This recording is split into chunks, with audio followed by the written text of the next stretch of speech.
Hello, everyone, and welcome once again to So Very Wrong About Games. I'm your co-host, Mark Bigney, and with me, as always, is my co-host, Michael Walker. How you doing, Walker?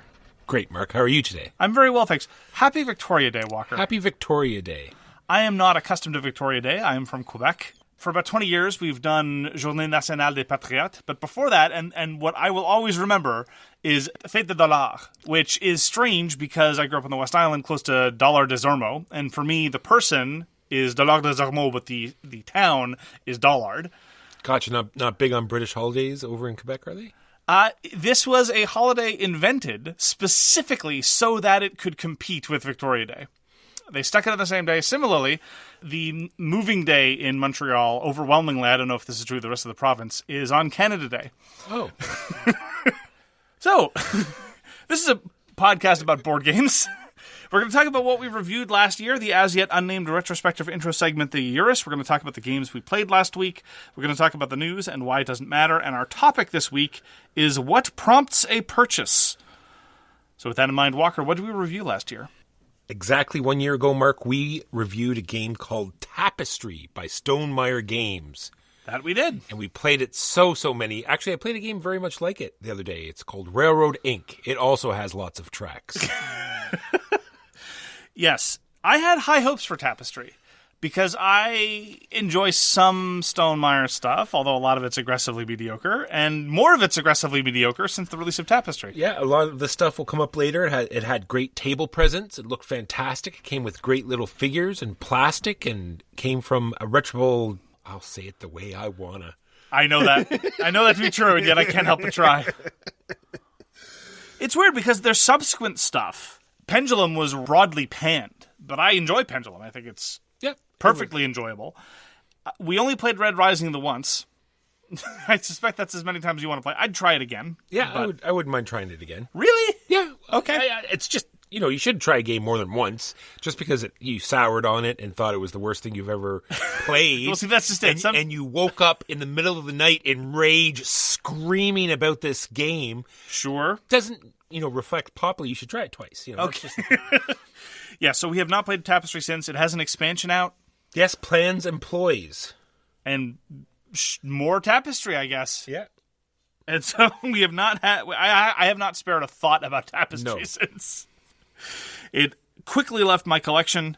Good riddance. So, with that in mind, we're going to talk now about the games we played last week. Well, we get to play Street Masters Aftershock again, or rather Street Masters generally, but it's in the huge Aftershock box, and we tended to gravitate towards some of the newer stuff just by accident. And this is after playing a very brief, very brutal loss to the Hattori clan.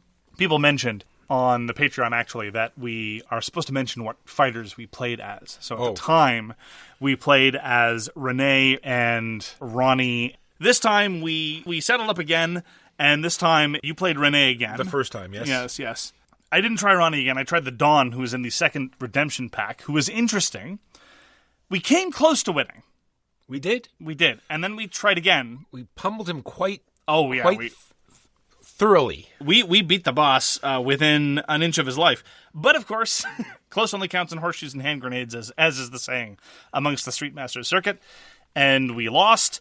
Then we tried again. I swapped out to probably one of my favorite characters, namely Grill. It still didn't work.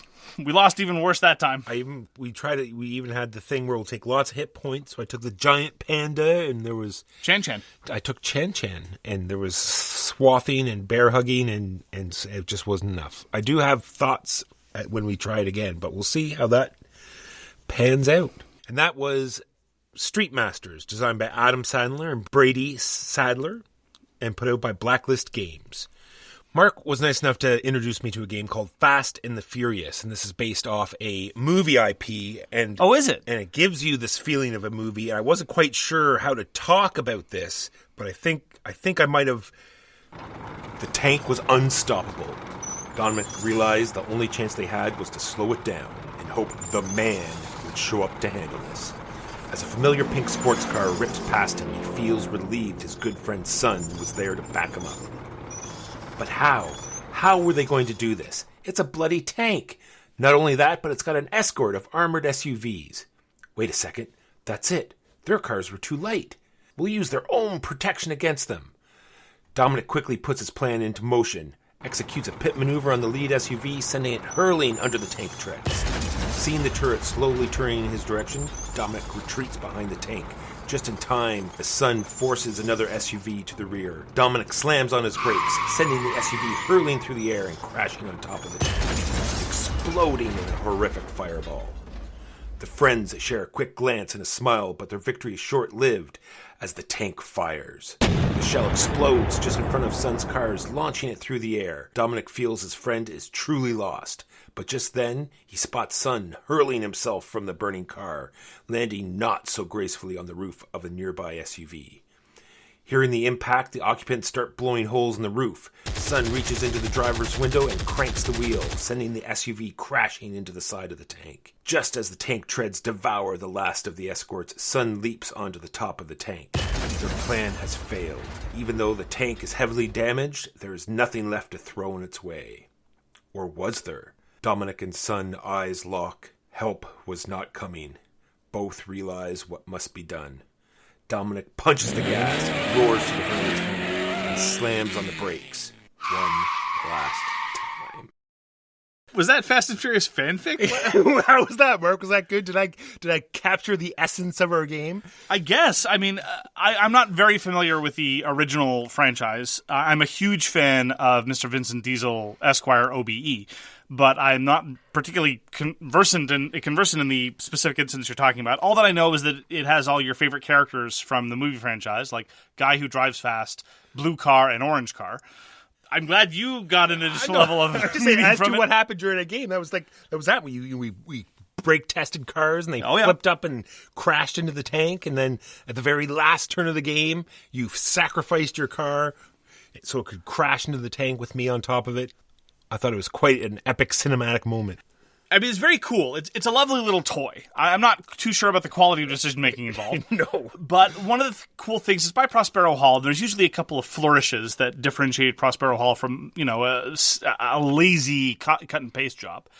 And the bit that I quite like is that every round in Fast and Furious, a new stunt is going to be made available. And it's scenario-specific. There are 3 scenarios in the game. One where you're taking down a tank, one where you're stealing from a semi, and one where you're trying to destroy a helicopter and a sports car. I am told these correspond to things that happen in movies.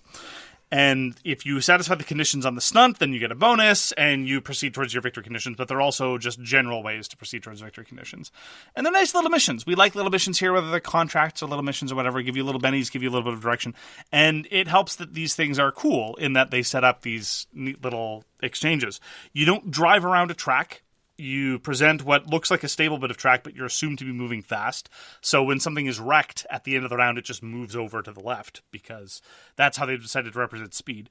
But there are important physics lessons to be learned from Fast and Furious. I assume that these are also physics lessons that one learns from the movies. I have not seen them either, so I have no idea. Okay, well, so let me just give you a pop quiz here, Walker. When an object is in motion, and it is then sent flying into the air, does its speed, all things being equal, remain constant? Yes or no? No, it goes much faster, apparently. There you go, exactly. It goes much, much faster once it's in the air. That is how you can slam on the brakes and cause an SUV to gain ground over something. When you hit a vehicle with as much force as it takes to launch it in the air, it can't but help increase in speed. Well, when you hit it from its front. Exactly. Yeah. Second question. When you are driving a car, and for, average everyday reasons, you then need to get on the roof of the car. This is what I'm worried about this game, is it might give the wrong impression about how to drive a car. Inside the car. I'm more worried about the fact that our youth might not otherwise know how to take down a tank on a highway. This is true. These are important educational lessons, but to get back to the original question, Walker, don't dodge the issue. You're driving a car. What happens to the car when you're on the roof of it? It drives itself somehow. Well, it slows down a bit. And stays very straight. Oh, very straight. Well, you're not moving the steering wheel. Why would it turn? Great observation. These are lessons that we have learned in Fast and Furious. But look, all of these stupidities, I think, are probably, and I mean this in the highest possible light, are probably evocative of the stupidities of the movie, and at the very least contribute to fast-flowing game flow, because you can jump in and out of cars, and you're wrestling with people on the back of other cars while everything's moving at a very high speed, and you're flying your car into a helicopter. I don't know whether they did it first in this franchise or in Die Hard. I'm not sure who can claim the particular patent on that little maneuver. Anyway, you're mostly just rolling dice to get successes, and you're moving little plastic cars around, and the components are great. I mean, as I say, there are 3 different scenarios, and each scenario entails its own lovely little bit of minis to represent what you're trying to take down. I was pleased. I enjoyed it. Since we played it ourselves, I played the other 2 scenarios solo, so there you go. Yeah, like I said, it has everything that you would think a Fast and the Furious game has, and plays thusly. Except celebrity likenesses. I thought the cards looked pretty close as they could get without having to pay them much money. Well, that's just it. It's a fascinating art, right? I would love to talk to an artist and see what their process is, because what you have to do is you have to draw a picture that looks like Ludacris, but not enough like Ludacris so Ludacris can come and say, "Where's my money?" Or the same thing with all these other people. And some of them are more famous than others, like Mr. Vincent Diesel and Ludacris. And then there are the other people who are, those guys. I have no idea how an artist would approach this challenge. But anyway, this is another solid design from Prospero Hall. It is a lovely little toy, and the toy factor is very, very high. And you do get to do some fun stuff. You never really feel very clever, but you do get to set up some spatial stuff. And it's co-op, so you get to set up your partner for some interesting things. Yeah, they set up like the cinematic moments, right? They give you these really cool stunts to do, and then you figure out how to work it out, and then cars blow up. All of that having been said, there are no Mustangs, so 1 out of 10 literally unplayable. So true. I also got to play Imperium the Contention again. Imperium the Contention is the card for XE, but not really kind of game by Gary Dworetsky at Contention Games. And I played 3 players this time because I was curious about how it would feel multiplayer. The designer and publisher say that 4-player is the ideal player count, but 4 players weren't to be had, so we played with 3. And I have to say that I was pleasantly surprised. I was somewhat optimistic that the way the score works would encourage offense, discourage turtling, and prevent the A fights B and C wins problem. And to a certain extent, that is true. And so I was pleased with how dynamic it was. One of the things that Imperium does away with that a lot of other 4X games have is there's no pinning. Largely on the basis that A, there's no pinning in space, and B, you need to be able to strike at everyone's holdings at any given time, and so you have to be very, very careful about how to defend things and also how to make incursions on other people's territory. Now, there are some ships specifically that pin people. There's one faction called the Meccan who have a variety of ships that pin, and they are very, very, very powerful, but, they're rare, and they don't show up all the time. And so that encourages a certain fluidity. Now, with multiplayer games, and this is something, Walker, you don't have any experience with, there is basically Mercantile Rex in the middle. It is called something else here because, it's not Twilight Imperium, it's Imperium the Contention. And it is the very, very valuable planet that you want to fight over, and it's hard to take. The problem is, and I don't have enough experience to comment on to what extent this is problematic, it's also a shipyard. So if you make the rush to the middle and devote the necessary resources to conquer it, suddenly you have a thing that everyone needs to take from you, but they're building their ships a couple moves away, so that to build a ship and move out there, and when you're being assaulted, you can build ships in a shipyard even if there are enemies in orbit. So what happened was I grabbed the central thing very quickly. It fed into what I wanted to do. I was a faction that liked to get political favors and influence. Not so much about holding territory, but more about generating influence. And the central planet generates influence. So I figure, okay, well, I'll put out a couple of cards that help me with influence. I'll grab the central planet, see if I can get a quick win. So I made the early push, and so other people started showing up with vast fleets of incredible death. But all I'd have to do to defend my central holding was build a puny ship in the middle, and it would just forestall their ability to take that system from me. Now, in hindsight, there are things they could have done, right? We were not playing optimally. This was first play for Huey and Louie, second play for me. Obviously, they could have then gone after my other holdings, kneecapped my ability to produce anything, taken points from me in the process, etc., etc., etc. But in terms of the ability to defend that central planet because it's a shipyard, that made me a little bit nervous.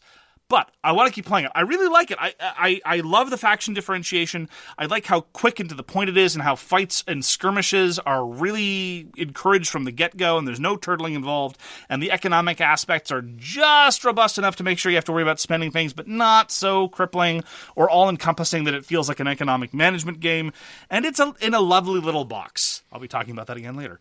And so I've enjoyed my second play of Imperium the Contention. I'm looking forward to more plays. I would really, really like to be able to play it with 4 because, again, that's the noise that everyone says it is. I might even be willing to try the solo campaign because there's some extras that you can get to turn it into a solo game. I just like how it works. It's a cute, fun 4Xy kind of thing in the same mold as Warpgate or Quantum, but sufficiently different to warrant its inclusion in my collection. Yeah. And so all the ships look very cool, and the way they give them the abilities, they all make sort of sense. You know what I mean? It's not these outrageous things, and they're all very different. We got to play a game from last year, which is called Four Gardens, designed by Martin Dworetsky and put out by Cryo Boardgames. This is a very, you want to say minimalistic because there's no board, and your player board is just this little tiny strip with holes in it. But that being said, it's got this giant 4-level tower in the middle of the table. And essentially, it is very much managing your inventory because you only have 4 slots unless you purchase another slot. But even then, you got to make sure you're building these panoramas and you're playing these cards that are telling you how you take your inventory in. You're either starting at the bottom of the tower, working up, or starting at the top of the tower, working down. And you sort of have to figure out how to get the resources you need and get them out to the cards so you can fulfill these contract panoramas. The game works largely by virtue of your inventory limit, because if it were just a question of amassing vast quantities of resources, it would be borderline trivial. But as it is, you get to a position where, well, you really want water. Water's in the middle of the tower, so you have to make sure that either the top of the tower is relatively empty, so you're not full up of inventory by the time water comes around, or vice versa from the bottom up. I don't know, managing inventory limits is not a thing that I find particularly engaging, either in video games or board games. And I have to say that after playing Four Gardens, I appreciate the Red Cathedral a little bit more, because it reminds me a lot of the Red Cathedral in a number of ways. In that it is a somewhat clever, puzzly, spatial element of acquiring resources, and then you move those resources onto specific cards in order to build them. But the Red Cathedral has a little bit more player interaction. It has more luck in the sense that you're setting things up for people largely accidentally, but it's got a little bit more engine building, although not quite, and a little bit of area majority competition. As it stood in Four Gardens, you have the lovely central tower, and I love that gimmick. It's beautiful, it's functional, it's very, very neat. You have to make sure that you situate it in such a way that it's not blocking your view of everything your opponent's doing. It's very well constructed. It was a joy to put together as well. But the scoring elements are kind of neat. But the only real player interaction you get is if you race up a certain scoring track really aggressively really soon, you can start shoving other people off that track and causing them to be unable to compete in that color. And that actually did manifest. I shoved you off one track, you shoved me off one yourself. Yeah, that was interesting, but the rest of it felt very procedural to me. It's like, okay, I get the 2 water in the wood, I shuffle the 2 water in the wood off to a card. Again, kind of like some of my criticisms of the Red Cathedral, but I felt that the Red Cathedral has other interesting bits to get me going. Very light, very nice looking. Four Gardens, Korea board games. I streamed a game of Game of Thrones Digital for the world to see.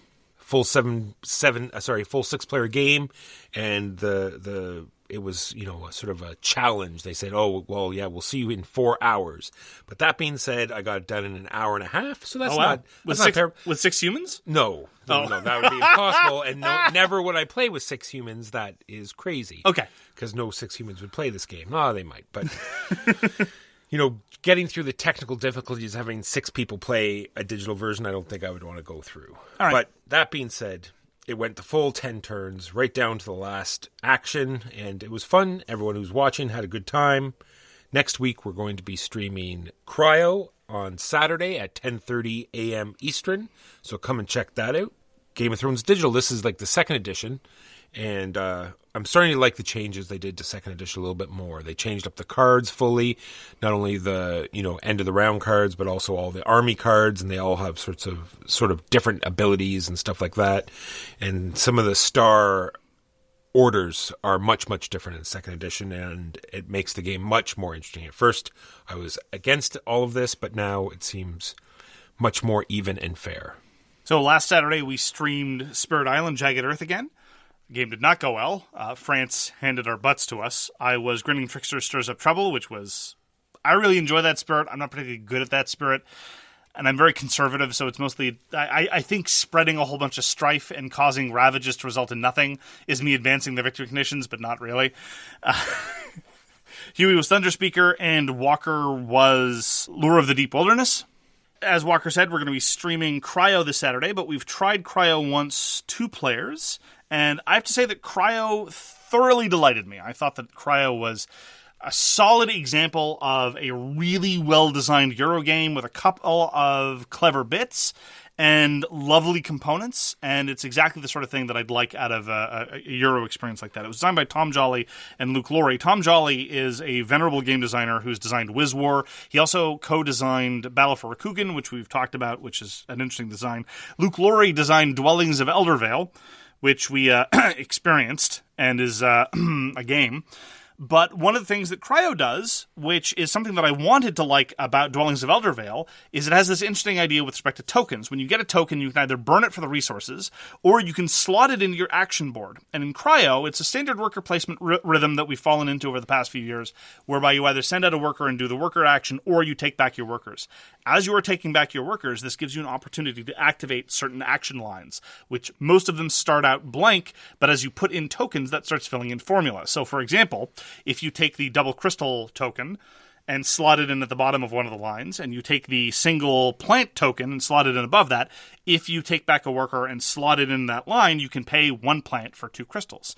And that was lovely. I felt like I was kind of building a tableau. I was building a little bit of an engine by using these little tokens. And at the same time, if I'd been inclined, and I think going forward in future games I would, you can change that engine relatively painlessly midstream, because you can always then burn the token for resources again and get another token to replace it. There's a little bit of area majority, so a touch of player interaction, and not a whole lot of blocking, not a whole lot of anything else, but it uses cards in a neat way, in a neat multi-purpose way, and I think that as far as middleweight worker placement Euros, so many of them are generic and bland and unsatisfying, but Cryo I thought was really nice and thoroughly clever in a number of areas. I'm very much looking forward to trying Cryo again. Has one mechanism that has come up a lot, but it's never really been utilized, or I've never actually used it myself, where you can pull your workers back at any time. Usually we're always just throwing all our workers out and taking them all back when it's time, and there are certain elements on the board that incentivized you to take them back early, and I actually did, and I think I didn't win, but I still think it was an advantage at that time to do so. Yeah, the considerations with respect to tempo. I mean, other games have done it. So Dominant Species Marine definitely did it I'm too, saying there's tons, but the incentive was never there. It's like, yeah, well, you could if you wanted to, but you usually put out all your tokens. Well, not in Dominant Species Marine, because it usually, you're very limited to where you put yourself into a corner, and then exactly, and you had no choice but to call back your guys. Yeah, there was actually, on the topic of player interaction, we were actually competing over, well, not to put too fine a point on it, how many of each other's colonists we could murder by sabotaging various gates, because every time you pull back your workers, you trigger a token. Most of the time, it's just get a resource, but sometimes it's blow up something. And so if something comes up and it's where you're vulnerable, you have to be very, very careful about who triggers it and when. Very, very pleased by Cryo, and I'm very much looking forward to the stream. I hope other people like it too. We also got to experience a game called The Initiative, designed by Konieczka and published by Unexpected Games. So this is a sort of play out cards, move around, reveal clues, and play Wheel of Fortune. Yeah, so we've only played once. I hope, let me put it this way, I hope we're not in a position to fully evaluate the game, because it's kind of an evolving campaigny thing where it's scenario-driven and subsequent scenarios do different things. The first play left me very bored, and I found it thoroughly unengaging and very pointless. And there's not many other pieces to add. There's definitely different ways they're going to utilize the cards. There are a few other tokens they're going to use. There's no hidden compartments. No envelopes to open. Sure, but you can do a lot with what's already there. There is. With just numbered cards, you can have a great game. But I'm just saying, Seafall had the same problem, I believe. They started with such a mediocre system and waited so long to get it moving, and it really didn't evolve into anything. I hear you. I don't think that the apt comparison is Seafall. I think the better, more apt comparison is Discover Lands Unknown, by the same designer, which started out as an overly simple, tedious mess and stayed an overly simple, tedious mess. Now, there are a number of people whom I respect that say very, very good things about the initiative, so I'm willing to believe that it gets better. I'm willing to hope that it gets better. So I'll try it. It was brief, so I'm willing to try it another couple times to see if it's got anything there.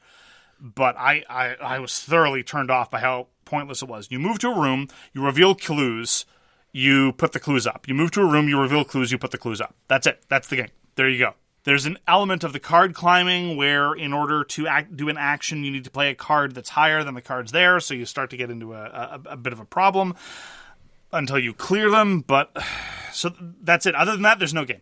And that was The Initiative, published by Unexpected Games. Hey, maybe that's what it'll be. It'll be like maybe the fourth play. It'll unexpectedly turn into a game.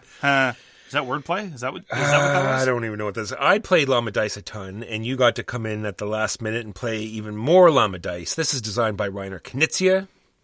It is put out by AMIGO Games, and it is a fantastic, silly, fun dice game. It is enjoyable to watch people throw dice and call upon the virtue of the Great Llama. I wish that there were slightly better ability to leverage the tempo considerations, because if you're the last person in, the risks start to accelerate. And so there's this issue of how fast you try to shed cards, because the faster you shed cards, the sooner you can get out, which is nice, but by the same token, you're setting up your future rolls to be riskier. But in a multiplayer game, and with more players you add, you have less ability to control the pacing of a round. And so you're more at the mercy of the dice. And in point of fact, I won exclusively because of a good roll.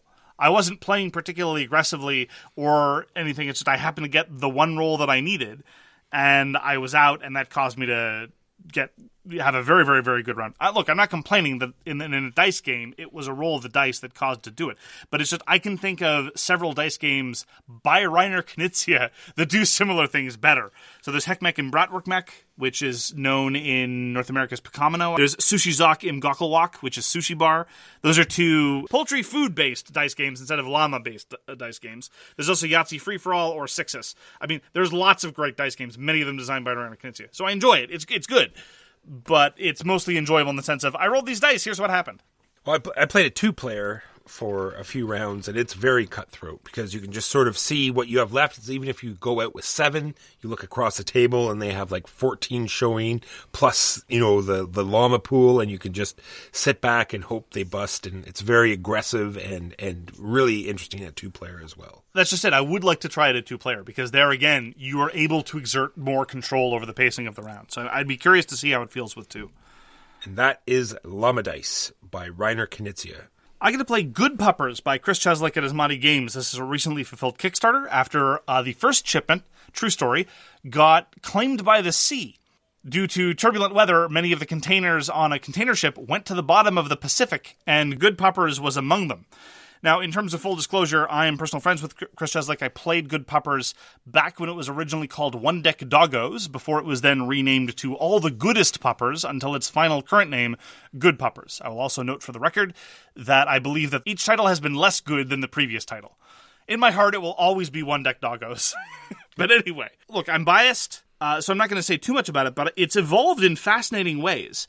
It's kind of a tableau builder, where you're building up tableaus of the aforementioned puppers, and you're trying to bury bones. And one thing that's changed since when I first played it is now you can upgrade bones. And what that's done is it's blown up the area for dogs to do various things.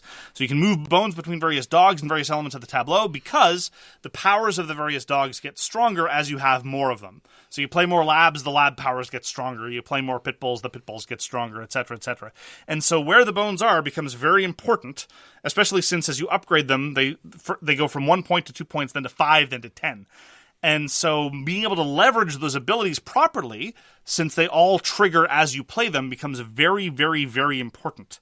And I really liked the sort of power combinations and timing considerations and order considerations about how to play these cards shook out. The artwork is adorable. They are indeed very good puppers. It also has some cards that are definitely not meows, but are totally puppers, because you can tell, because they have dog ears over their cat faces. And I was completely unprepared for how much I enjoyed it after having played it previously. Not that I didn't like it the first time. It's just, I thought it was a silly little nothing. But as it is, it's a silly little something. So that was my first experience with the newest version, with the least good title but the best gameplay, Good Puppers. Good Puppers. I got to play a game called Codex Neutralis. This is a game that's on Board Game Arena. This is by Thomas Dupont, same designer of Denia. This game comes in a nice little tin. The cards look amazing. You just play a card, draw a card, but you sort of cover up the corners. You're creating this like lattice of cards, and sometimes they have spots to put cards, and sometimes they don't. But more than likely they'll have symbols, and you don't really want to cover them up. So you're trying to do this sort of weird lattice work, and you have scoring conditions that come out at the beginning of the game. Either have so many mushrooms or leaves or birds, and then some other cards have some other different scoring conditions. It's a nice, quick little, card game. Definitely check it out. It is on Board Game Arena. Codex Naturalis. Played a couple of games of Calico. I wanted to try Calico because it won the Golden Geek, and I'd heard a lot of talk about it. Specifically, a lot of the chatter about Calico has been, is this a very, very light game, or is this a very, very heavy game? Which I find a fascinating discussion. Not that I have for lack of a better term, not that I have a dog in that fight, no pun intended, but because it really does leverage the different definitions that people have for that term. So the people who say it's an incredibly light game point to the fact that it is very, very rules minimal, which it is, but then again, so is chess. And the people who say that it is very, very heavy point to the fact that there are a large number of combinatoric decisions that you have to make, some of them front-loaded, and many of them have lots and lots of decision trees involved, not unlike chess. It's not a chess-like game by any stretch of the imagination. I'm just using that as a sort of touchstone for, is it a light game or is it a heavy game? So I can definitely answer to the question, is Calico light or heavy, with the response, yes. And it's precisely the kind of game that I don't enjoy. It is precisely the kind of spatial logic puzzle that is just not for me. You get these scoring conditions about how, well, if you place 3 of these kinds of tiles in a row, this thing's going to score. But while you're placing these 3 in a row, you have to worry about the scoring condition of the thing that it's touching next to, because there, you don't want more than 3 of a certain color, but you need 2 of another color and 1 of another color. And oh, by the way, placing that tile also affects this other scoring condition. Have fun. And a lot of people love it. It is exactly the kind of game that people want to play. I love it. And the cats are adorable. It's very, very, very delightful. You make a hideous quilt at the end of it because there's no aesthetic considerations about why you're placing these tiles. It's sure there is. There's tons. They have all little diagrams on the scoring conditions. Very aesthetic conditions. What are you talking about? Yes, but the points you score are independent of how attractive the arrangements you make are. You can have a pattern where... Very subjective. Everything is... Well, very subjective. You're trying to please the cats, right? Yes. But the cats don't care about color. The cats only care about patterns. So there you go. There you go. So it's a very complicated aesthetic mess.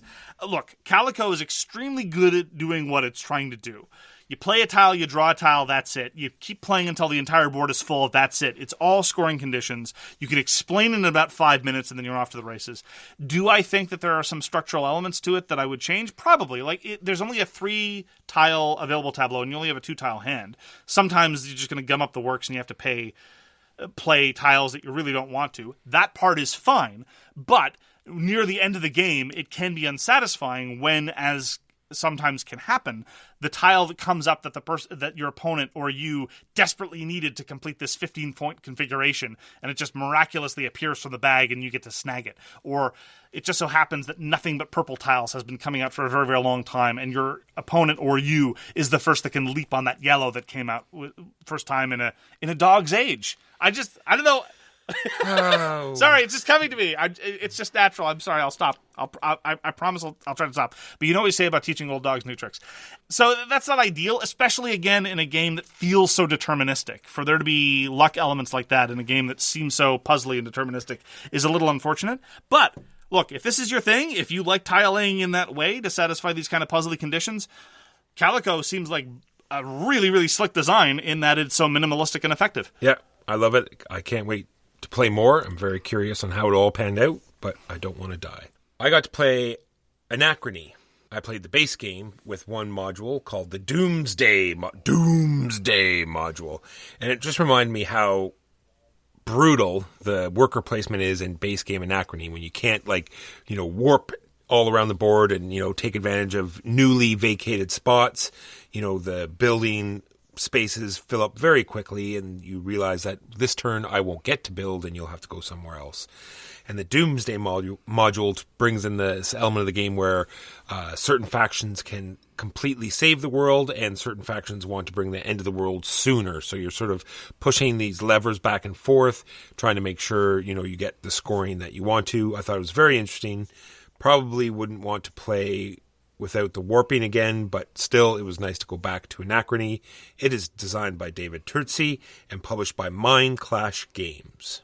Finally, for me, I'm going to talk briefly about a game I didn't play. Rajas of the Ganges is a middleweight Euro game that's been kicking around for a few years. It was first published in 2017. It was reprinted last year. And a number of people say it's an okay dice worker placement thing, and dice worker placement is very much the kind of thing that I enjoy doing sometimes. So I tracked down a copy and started reading the rulebook. Red flag number 1 was that for a game published in 2020, it was using the male pronoun as neuter. Red flag number 2, it really doesn't seem to be at all embarrassed about the fact that it's gamifying sacred elements of Indian culture and various elements of Hindu religion. So at that point, there are enough games in the world. I put it back in the box and I'm done with it. That's all. And done. And those are the games we played this week. Now on to the news and why it doesn't matter. So I was watching a stream on Twitch today from the head Portal guy, and he was sort of speculating about Gen Con because it's going to be a lot of the publishers have pulled out of Gen Con because it's going to try to push its way onto the streets this year, 2021 Gen Con. And so some of the big hitters that aren't coming are Asmodee, Lucky Duck, Yellow, Z-Man, Petersen Games, and Paizo. All of these people have pulled out, and he's speculating about how they're just nervous about the attendance. How many people are going to be there because the booth prices are so insanely expensive that these big places never make their money back, and it's more of just like get your name out there, show off your new stuff. And they're worried about any volunteers, the safety of the volunteers, whether there's going to be any volunteers. And this is also coming off the huge success of these online conventions and what they had, and the fact that you don't need these other types of conventions to get your name out there, to get it recognized, and to get your stuff sold. And these online things are so much cheaper, just all around easier. No hotel rooms, none of this other stuff. Lee also talked a bit at length whether or not this will have a ripple effect, whether if they don't come this year and not see much of a difference, whether they will just stay away for good. We'll see. It's interesting how the post-COVID gaming world is going to be. It's going to be interesting how the post-COVID world generally is going to be. It reminds me of similar thoughts expressed by Roby Jenkins about a lot of the miniature wargame conventions that had either gone digital or been suspended, and he speculated much the same thing. Maybe going forward, we're not going to see the same kinds of events going in the future. On that same topic, Roby Jenkins is going to be launching his next game this week. Of Horizon Wars and Horizon Wars Zero Dark. He's going to be publishing the retail version of his spaceship game. Horizon Wars Infinite Dark is going to be on Wargame Vault. It is expected sometime this week. I, for one, am very much looking forward to trying it. I'm looking forward to the expansion. Zero Darkiest Dark. Well, of the darkness. That's dark. Yeah. He's got a brand and he's sticking to it. Apparently. Yes. There's a game coming out with the Goonies, Never Say Die, right? Isn't that good? And the way it looks as though it's Is it by Prospero Hall? The Goonies Never Say Die is by Prospero Hall. I thought so, yeah. So, yeah, and it looks as though it's not sort of one of these sort of, like apply the window dressing of the Goonies. It's just like it looks like everything's there, like a full adventure, rompy, Goonie goodness. So I'm hoping that they sort of try to capture the essence of what the Goonies movie was. What essence would that be? I haven't seen the Goonies. Silly fun. Okay. It's like kids, those regular, young kid adventure-y. They find a pirate ship. I can't stand those. Oh, well. I have never found children very interesting. I realize it's not a popular sentiment. Even as a child, I didn't find children very interesting. Even as a child. Well, we know that Prospero Hall is capable of goofy fun because we played Fast and Furious. That's right. Mark Herman and Jeffrey Engelstein released Versailles 1919, published by GMT. I absolutely adored it. I thought it was a great political historical game. They were going to be doing a follow-up, and it's going to be on the P500 list for GMT. Triumvir, about the first triumvirate with Caesar, Crassus, and Pompey. And so obviously there's a 3-player version, and they're going to be changing a number of elements to both reflect the historical period and to just evolve on the system. I am always a sucker for talented designers evolving already solid systems, and so I cannot wait to see what Triumvir has in store.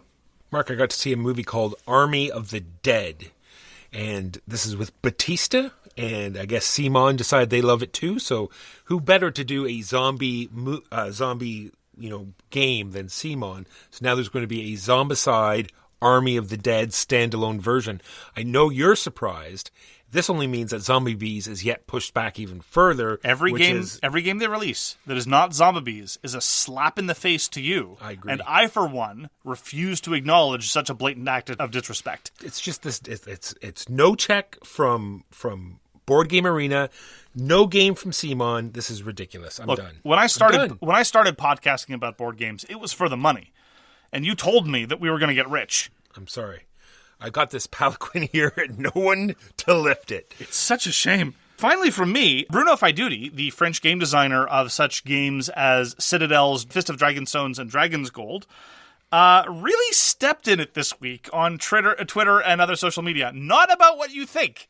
It's a little less weighty than many of our previous announcements, but he's basically asserted that people who do not drink are fundamentally untrustworthy. Now, that would be bad enough. I don't drink myself, and I'm familiar. For decades, I've heard these tropes about how you can't trust people who don't drink. But he went even further, saying that you should perform business at a bar when everyone's inebriated, and his number one point of business advice is don't do business with people who don't drink. And a number of people said, Bruno, that's awfully exclusionary to a whole lot of people of certain religious convictions, some of them religious racialized minorities. It's also really exclusionary to women, who many of whom have good reason to be nervous about conducting business in situations where everyone is expected to be inebriated. And just exclusionary to all the people who don't like bar culture. Look, and let me be perfectly clear, if you like to have beer or any other kind of drink while you're gaming with your friends, by all means, fill your boots. I have no judgment on how anyone wants to enjoy the hobby or indeed enjoy their spare time. But the kind of peer pressure, distrustful nonsense where it's like, why don't you want to drink? What do you have to hide? This is his big thing. People who don't drink, he says, have something to hide. This is a direct quote from him. There are a few people who don't like alcohol, but I think most people who don't drink and don't do any drugs are mostly afraid it will reveal something they'd rather keep hidden. Right. And a long history of family, severe alcohol abuse. Absolutely, 100%. This is not like this is the same drum we've been beating since the beginning. How do we make the hobby more inclusive? Oh, I know. Make sure that you definitely stipulate there's only one proper way to enjoy games. And what's worse is that it's the standard sort of aggressively anti-religious ideology. There's another quote from him. I don't consider any religion as a valid reason for anything. Good on you, buddy. Way to really reach out to people who are not exactly like you. My final note is simply to say, I do have a certain degree of understanding about why Bruno Faidutti would encourage inebriation at all gaming environments. Because after all, you have to be drunk to think his games are any good. And that is the news and why it doesn't matter. Now on to our topic of the week is... what prompts a purchase? That felt good. I like that, James. That was a good zinger? That was a good zinger. I felt good about that zinger, yeah. All right, so we're going to sort of divide this up into two sort of categories, and that is how did you learn about it and what makes you want to buy it. So, Mark, everyone has their own sort of way to do things. So this time I didn't try to speculate on why other people buy board games. I just focused on what I do and why I buy Absolutely. board games. I'd just like to say, just as a sort of prelude, I used to be a collector, and that kind of drove my purchasing decisions. Now I'm a critic who has a shared collection with you, and so I feel like a lot of my purchasing habits have changed over the course of the past couple of years, and mostly I'm going to be trying to address the information gathering elements and purchasing decisions that I make under the general category of my collector type impulses, rather than the specific things we do professionally. Gotcha. So I am a slave to the board game geek hotness, Mark. I know you are. I pretty well on a daily basis will scroll down and just see what new things have launched up there very quickly or how long things stay there, and I will click on it, and this will lead into another thing, which is table presence. If I get to see what the game looks like on the table, if it's a nice big board, everyone has their own player area, or if it's just minimalistic card games, so get an instant feel what the game looks like or feels like or what it entails, and then I can decide then if I want to look into it more, maybe look at a rule book or watch a video or something. It's weird. I don't pay, and I swear I'm not trying to set myself up as an iconoclast or above such things. I don't think I've ever looked at the hotness list, ever. And That's one of the things that I didn't like about the new redesign on Board Game Geek. Because obviously I use Board Game Geek every day. It's an invaluable professional and personal tool for me. But I don't like how more and more the front page is like more emphasis on the hotness list, more emphasis on presenting information using the same criteria that generates the hotness list. And I just don't find it a useful resource. On a side note, I wonder if the fact that they didn't sell board games on Board Game Geek, whether or not that would be like that. Moving on, there's also Twitch. I haven't watched Twitch this is like just in this last few weeks when we just started to start streaming. I'd never watched anything on Twitch before, but now for some reason I always have to have it on the side while I'm doing any of my work. And just, I think it's just one of these things where I'm hearing stuff about board games, and sometimes when they're not, talking about what they're playing at the moment, there'll just be general discussion on board games, and that's the kind of thing that I love.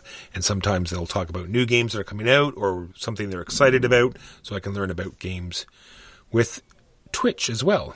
I'm in a position now where the only list that I regularly check is the GMT P500 list, because it's just a good way to make sure that, again, things that are not naturally going to find their way to the front page of Board Game Geek, either the dashboard or the new front page thing. Because, look, war games occupy a tiny fraction of what's going on Board Game Geek, but I do like to see what GMT is putting out on the regular, because if you want to keep your finger on the pulse of the war games market, GMT is a good place to start. And I don't have enough time to... I'm not into ASL, so MMP is largely not a priority for me. And so that's the only thing that I have to go out and find. The other stuff that I get passively, just without doing anything, I complain all the time about all the emails you get every time you've given anyone any money on Kickstarter. They've got your claws into you for life, and they start bombarding you with emails every time they've got a new project. But I have to admit, I do find it helpful to be notified that when my favorite publishers and my favorite designers have new projects up on Kickstarter. That is a helpful source of information for me. Well, Facebook is now doing the same thing, because now there's all these different businesses air quotes that you might not see, businesses that will promote your game now. So you're getting all these Facebook feeds on all these new games that are now coming out on Kickstarter.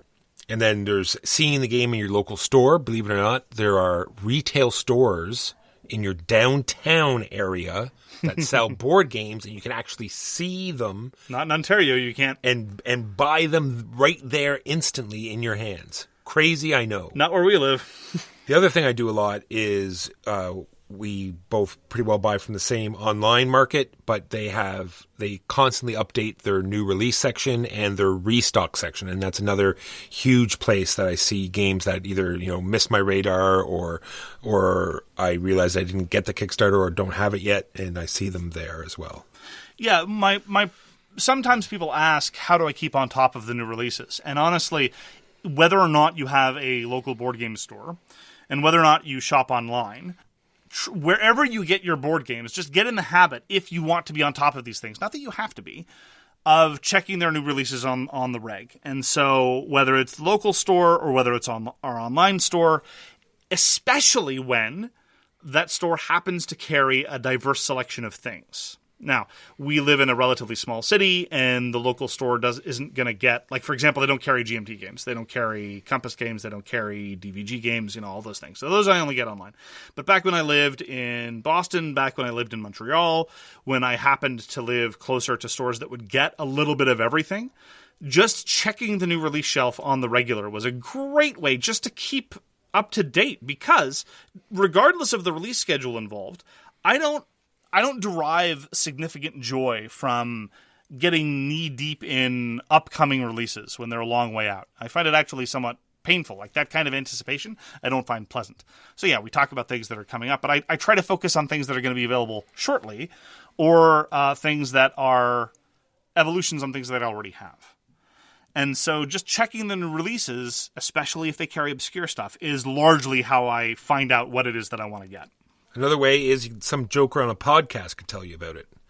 That doesn't sound like a good idea. I don't think you should trust anything that someone says on a podcast. And then there are awards that get presented by a bunch of different places. There's the Golden Geek Awards. There are the International Gamers Awards. There's the Kenner and the Spiel, the Jar. All sorts of board game award shows or presentations or whatever you want to call them, and that is another way you can find out about games that you had no idea of. Like this even the German awards this year, like the Robin Hood game and the Teen Zombie one, not even on my radar.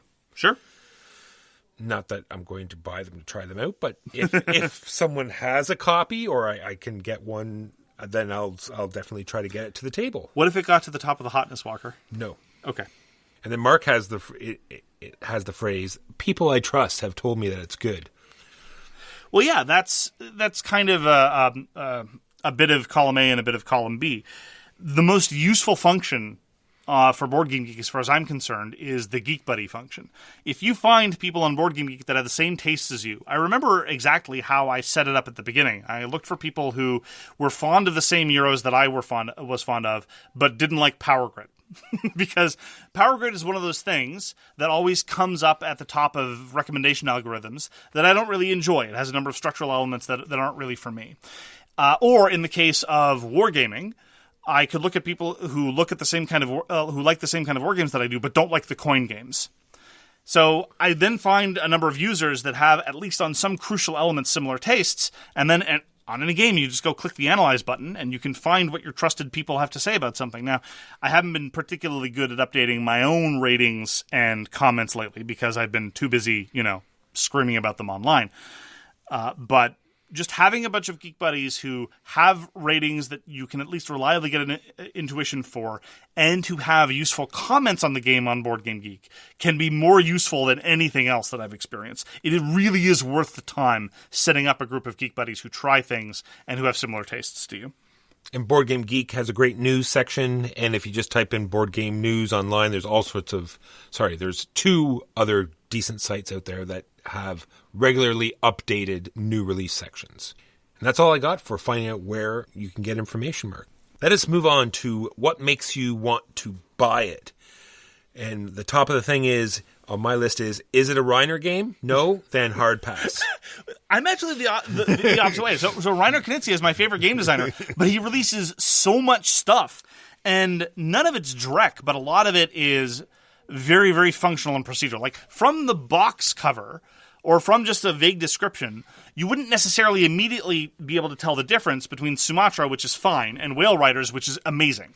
Yeah, we go on and on about Reiner Knizia, but there are hundreds, hundreds of games I've not even played or even heard of. Yes, and there are lots of Reiner Knizia games I played that I'm not a huge fan of. Like, Llama Dice is cute, and I'm happy to play it, but there's not a whole lot there.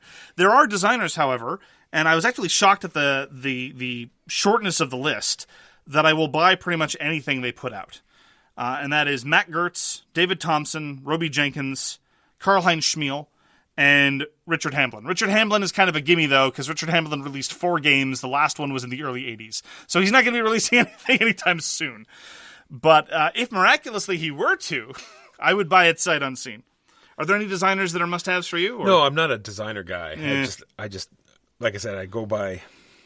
Back in the day, you bought whatever board game you could get. This is like from the beginning of time. You just because the distribution was so terrible back then, if you saw a board game you didn't have, you just bought it. It's not that way anymore now. It is true. We have tons of games to choose from. Are there any publishers that for you will automatically pay more attention to? No. So for me, I used to back in when I was a collector, I would go through these kicks where I would try to get a lot of games from the same publisher back when I had more space to store and display games. And so, for example, I went through a huge Avalon Hill kick where I got a whole bunch of Avalon Hill bookshelf games. Almost all of those are gone, except for the aforementioned Richard Hamblin games and Up Front. But there are certainly publishers that I will definitely take a closer look at than other publishers. Because, again, publishers tend to have a more spotty track record. Like, I talk a lot about GMT. GMT is one of my favorite publishers. But, oh my goodness, they publish a lot of trash.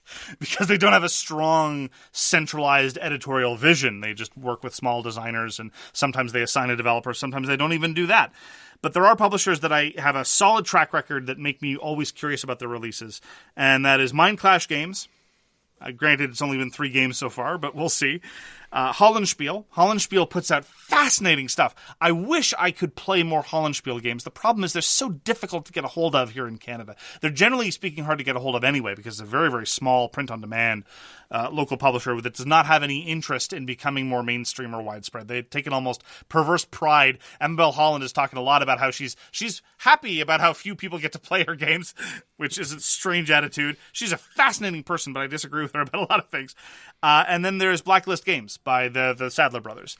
And I haven't enjoyed everything that they've done, but I'm always curious about what they're going to do next. So sometimes publisher won't make it an insta-buy like it will, like I'll buy anything Matt Gertz puts out, like definitely, always and forever, unless he puts out a series of stinkers, but I can't imagine that happening. Publishers, on the other hand, all that it's going to get me is a serious look.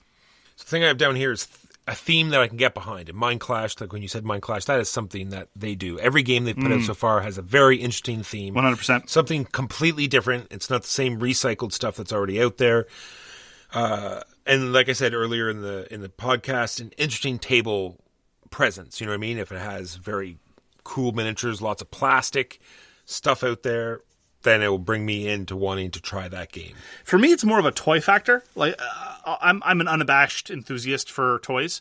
I've got a whole bunch of Macross toys. I like action figures. I like all these things. And I don't have a whole bunch of action figures anymore.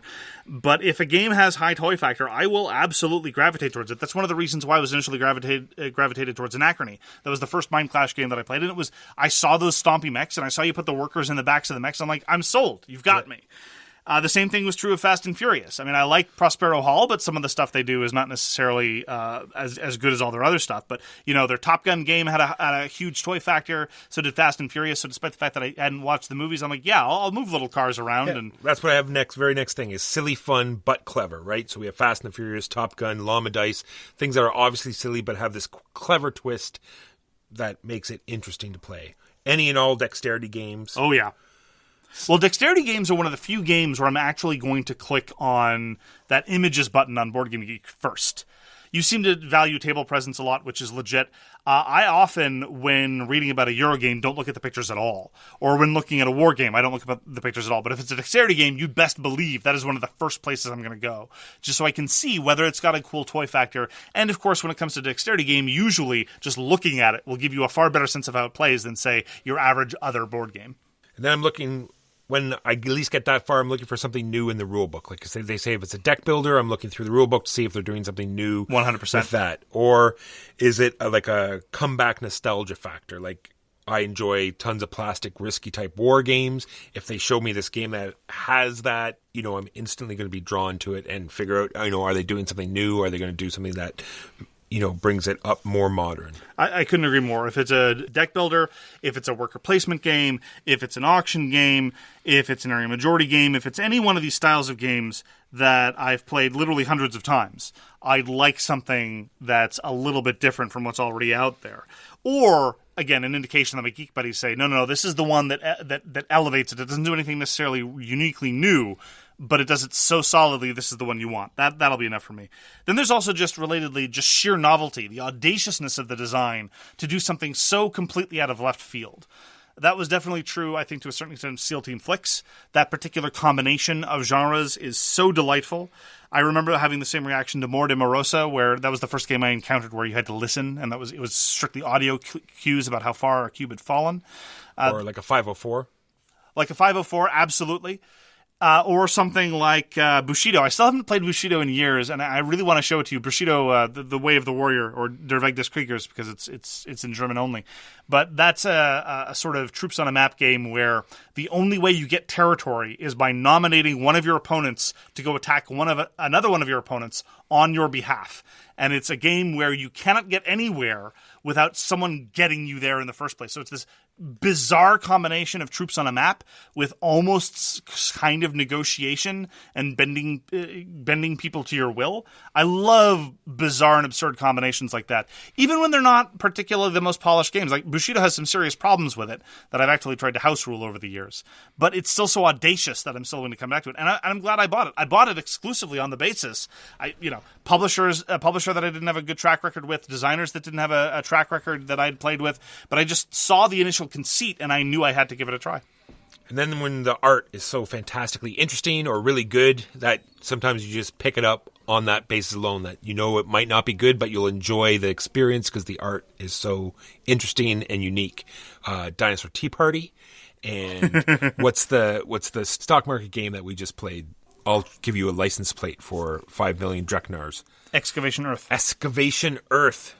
Drawn to it solely on the art style and how unique it looked. That'll definitely make me a little more drawn to something. Like when I started looking at Cryo, the fact that it was pretty certainly didn't hurt. But I can't say that it's ever been a consequential element in deciding whether or not to purchase it. The only time I can ever remember buying a game on the strength of its art was Grimslingers. And I have no regrets on that score. It turned out to be something I very, very much enjoyed. You, however, spend a lot of time, and you say that you're just chirping, trying to get under my skin, but I maintain that there's some truth there. You talk a lot about games covers. You complain about games covers, usually from GMT. Mostly just on a marketing standpoint, though, right? Because you're trying to get people to buy your game. You have one chance when that person's walking by. Like, sure. Otherwise, if you're buying online or you're pre-ordering, how much of this, you though, don't care about what the cover looks like. You have the person walking by in the store and they see it, and that's what the cover is there for, is to draw that person in and say, I want to look at this game, I want to flip it over, I want to buy it. Sure. I'm sorry for trying to cut you off, but I've heard this spiel many times before. How much of this is Michael Walker trying to pretend as though he's talking about market forces versus Michael Walker secretly expressing his own frustrations, but just trying to project? It's like, well, it's not that I'm motivated by by the quality of the cover. I just have these marketing concerns about the publisher. I think you just don't want to play the game if it's got a cover that you don't like. I've enjoyed many GMT games. No, it's just other people. You're worried about the other people, though, who are more superficial than you. That's what you're worried about. Exactly. Those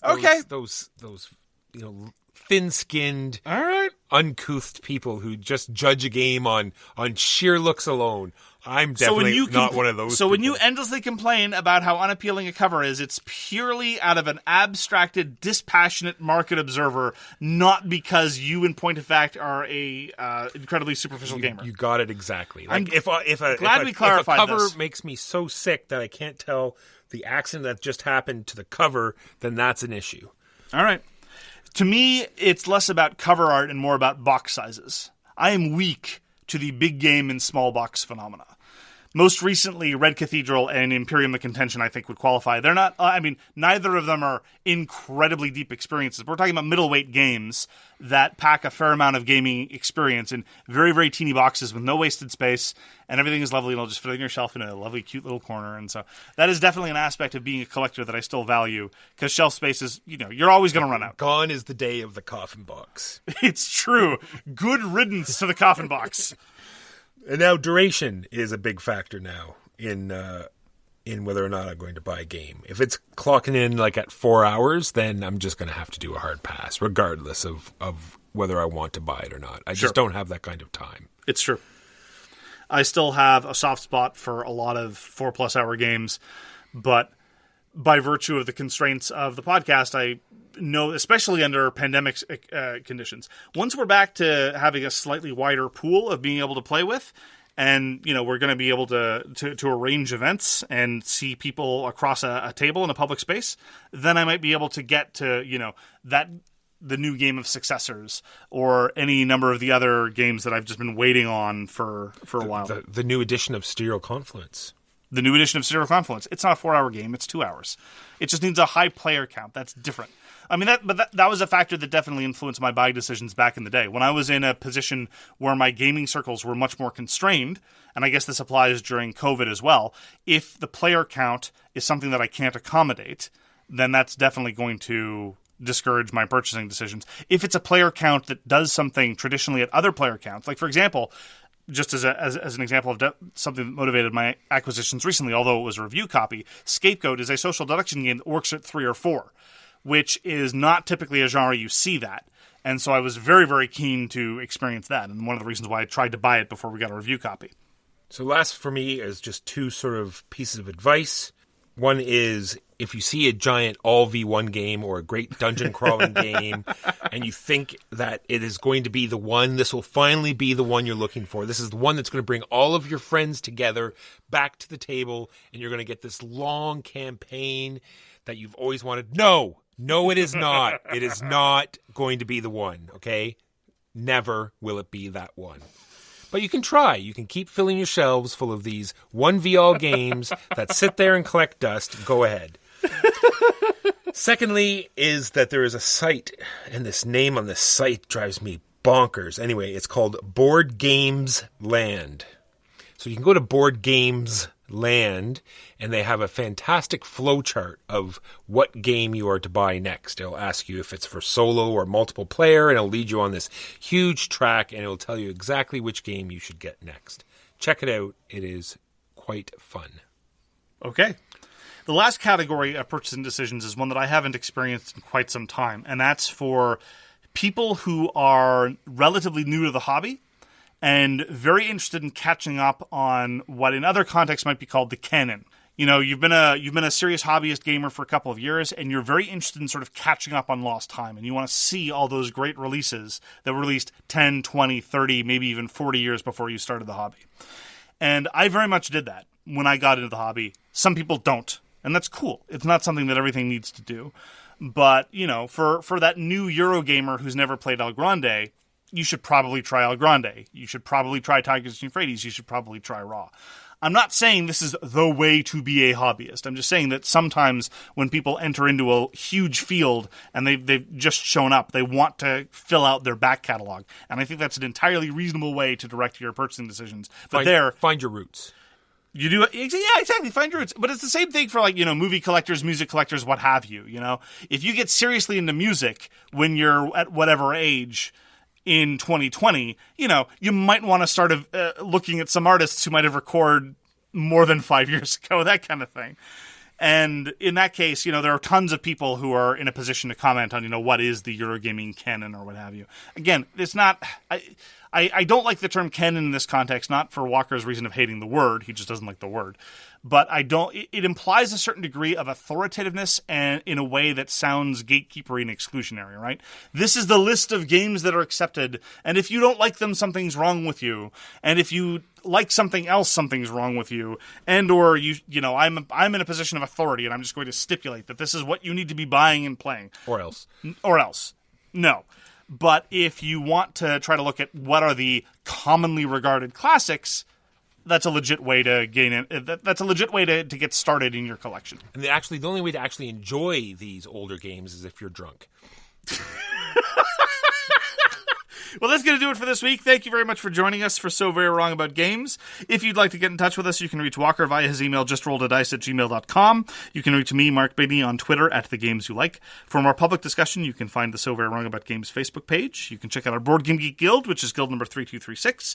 You can find us on Patreon and on Twitch. We read everything you send us, and we'll get back to you if we can. Peace! Thanks again for tuning in. Yeah, I was going to say, what happened to the end part? A momentary pause. You jumped the gun. Thanks again for tuning in, and we hope to see you again soon. Now you may speak. Peace. You've been listening to So Very Wrong About Games, produced by Michael Walker and edited by Mark Bigney. Special thanks goes to What Does It Eat for generously allowing us to use their most excellent song, FOS, as our theme. You can find them at whatdoesiteat.com. You can reach us by email at soverywrongaboutgames@gmail.com or on Twitter @SoWrongGames. Thanks very much, see you next time, and always, try to be right, but remember you are so very wrong.